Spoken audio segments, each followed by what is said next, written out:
మాజీ మంత్రి BRS deputy floor leader Harish రావుపై అభిమానంతో సిద్దిపేట జిల్లా కేంద్రంలో ఏర్పాటు చేసిన ఫ్లెక్సీని అధికారులు తొలగించడం వెనుక ప్రభుత్వ ఒత్తిడి ఉందా అని మాజీ సర్పంచ్ సురేందర్ రెడ్డి కాంగ్రెస్ ప్రభుత్వాన్ని ప్రశ్నించారు.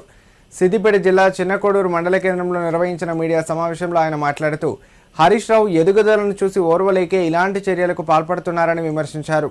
ప్రజలు ప్రభుత్వ చర్యలను నిశితంగా గమనిస్తున్నారని పేర్కొన్నారు. ఇప్పటికైనా కాంగ్రెస్ ప్రభుత్వం ఎన్నికల సమయంలో ప్రజలకు ఇచ్చిన హామీలను వెంటనే అమలు చేయాలని డిమాండ్ చేశారు. లేకపోతే బీఆర్ఎస్ పార్టీ ఆధ్వర్యంలో పెద్ద ఎత్తున నిరసన కార్యక్రమాలు చేపడతామని హెచ్చరించారు. మీ ఫ్లెక్సీలు, మీ జన్మదిన నాయకులు ఫ్లెక్సీలు ఎప్పుడైనా చించివేసిన చరిత్ర కేసీఆర్ ప్రభుత్వానికి ఉందా? ఫ్లెక్సీలు చింపినంత మాత్రాన మా అభిమానాన్ని, మా గుండెల్లో ఉన్న అభిమానాన్ని మీరు చించగలుగుతారా?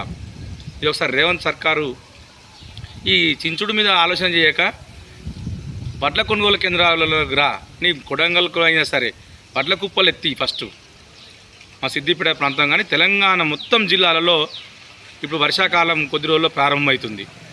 ఆ మొలకెత్తకుండా చూసుకో. రైతు బంధు లేదు, కళ్యాణ లక్ష్మి లేదు, కేసీఆర్ కిట్ లేదు. ఖచ్చితంగా ప్రజలు ఖచ్చితంగా తిరగబడే రోజు వచ్చింది. మీ ప్రభుత్వం అతి తొందరలో కూలిపోతుందని ఈ సందర్భంగా తెలుస్తాం. ఇక అయిపోయింది ప్రభుత్వానికి, ప్రతి చోట నిరసనలే. అందుకే మంత్రులు మరి రండి, గ్రామాలు పర్యటించండి. ఎందుకు పర్యటిస్తలేరు? ఏసీ రూమ్లలో ఉంటున్నారు.